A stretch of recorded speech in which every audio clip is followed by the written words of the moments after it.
नमस्कार, news nation देख रहे हैं आप। आपके साथ मैं हूं मोनू चहल। पेरिस ओलंपिक 2024 में अब तक भारत को 3 मेडल मिले हैं और 3 में से 2 मेडल मनु भाकर ने भारत को दिलाए हैं और मनु भाकर का बड़ा कंट्रीब्यूशन रहा है। एक 10 मीटर में उन्होंने पहला मेडल दिलाया था, ब्रॉन्ज मेडल, और उसके बाद फिर सरबजोत सिंह के साथ मिलकर दूसरा मेडल भारत को दिलाया था। लेकिन अब मनु भाकर, वैसे तो मनु भाकर कहते हैं लेकिन लोग आजकल मनु भाकर भी कहते हैं। मनु भाकर और सरबजोत सिंह के कोच समरेश जंग वो मुश्किल में फंस गए। दोस्तों, मुश्किल में इसलिए फंस गए क्योंकि जो अब वो पेरिस से लौटे हैं शुक्रवार को, और जैसे ही वो घर लौटे पेरिस से तो उनका घर अब गिर सकता है, बुलडोजर चल सकता है उनके घर पर। और ऐसा इसलिए है क्योंकि उनका जो घर है दिल्ली में, एक लाइन सिविल लाइन्स है और खैबर पास इलाके में घर है, लेकिन वहां पर अब हो सकता है कि उनका घर पर बुलडोजर चल जाए। और आप देखिए, वो कोच हैं समरेश जंग। शुक्रवार को जब पेरिस ओलंपिक से वापस लौटे हैं तो उन्हें अपना घर तोड़ने का नोटिस मिला। ओलंपियन और अर्जुन पुरस्कार विजेता है समरेश जंग, और अब उनका जो घर है वो सिविल लाइन्स के खैबर पास इलाके में, और उन्हें इलाकों के अन्य निवासियों के साथ नोटिस मिला है। और जो LNDO है, यानी कि लैंड एंड डेवलपमेंट ऑफिस की तरफ से ये नोटिस मिला है। और ये सिर्फ नोटिस अकेले समरेश जंग को नहीं मिला, बल्कि जो आसपास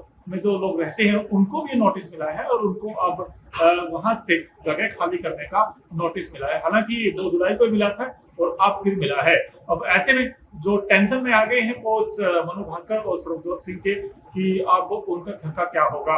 और आपको बता दें दोस्तों कि जो LNDO है उन्होंने कहा है कि आप इस इलाके को खाली करना है, क्योंकि ये जो इलाका है वो रक्षा मंत्रालय के डिफेंस कॉलोनी में आता है। और LNDO ने कहा कि खैबर पास इलाके में बने घर और अन्य संरचनाएं अवैध रूप से बनाई गई है।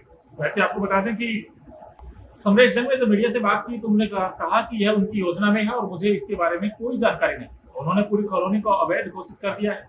और इनफैक्ट अगर देखा जाए, उनके आसपास पूरी कॉलोनी खाली करने के केवल 2 दिन है। और मेरा परिवार 1950 के दशक से पिछले 75 ईयर्स से यहाँ रह रहा है, तो ऐसे में हम अदालत जाएंगे। और लेकिन हमारी याचिका खारिज कर दी गई थी। हम गए थे अदालत, लेकिन वहां पर भी हमारी जो याचिका है वो खारिज कर दी गई थी।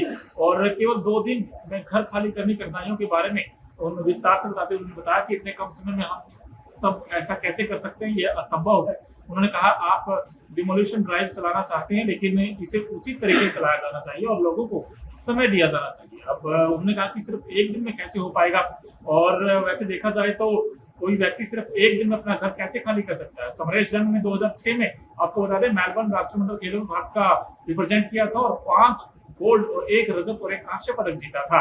अब देखिए, यहाँ पर जो खैबर पास इलाके के जो लोग हैं वो टेंशन में आ गए हैं। और ना सिर्फ लोग टेंशन में आए, बल्कि जो कोच हैं समरेश जंग वो भी अब टेंशन में आ गए हैं। और उनका जो कंट्रीब्यूशन वो कमाल का है। और इस वक्त वो कोच है मनु भाकर और सरबजोत सिंह के, लेकिन उनके घर पर हो सकता है थोड़ी देर बाद बुलडोजर चल जाए। लेकिन उन्होंने ये भी कहा कि मुझे इसके बारे में कोई जानकारी नहीं थी, और 1 दिन में, सिर्फ 1 या 2 दिन का टाइम दिया है। अब 1 या 2 दिन में इंसान कैसे खाली कर सकता है घर को, तो ये कहीं ना कहीं अब मुश्किलें बढ़ने वाली हैं सरबजोत सिंह और मनु भाकर कोच समरेश जंग की। लेकिन यहाँ पर एक चीज और बड़ी इंपॉर्टेंट है कि जो खैबर पास इलाके में डिमोलिशन पिछले महीने शुरू हो गया था वैसे, और साथ साथ कई कानूनी कार्रवाई भी की गई और निवासियों को 1 जुलाई को नोटिस दिया गया था। पहला जो नोटिस था वो 1 जुलाई को दिया गया था। उसके बाद फिर 4 जुलाई तक इलाके खाली करने के लिए कहा गया। हालांकि निवासियों ने नोटिस को चुनौती दी और जिसमें डिमोलिशन ड्राइव में कुछ दिनों की देरी हुई थी। तो अब ये खबर है दोस्तों कि जो मनु भाकर और सरबजोत सिंह के कोच समरेश जंग वो अब फिलहाल टेंशन में है, क्योंकि उनके घर पर बुलडोजर कभी भी चल सकता है। इस वीडियो को लेकर आप क्या राय है कमेंट बॉक्स में जरूर बताएं। और अभी तक अगर आपने न्यूज नेशन और न्यूज नेशन स्पोर्ट्स को सब्सक्राइब नहीं किया है तो फटाफट करें।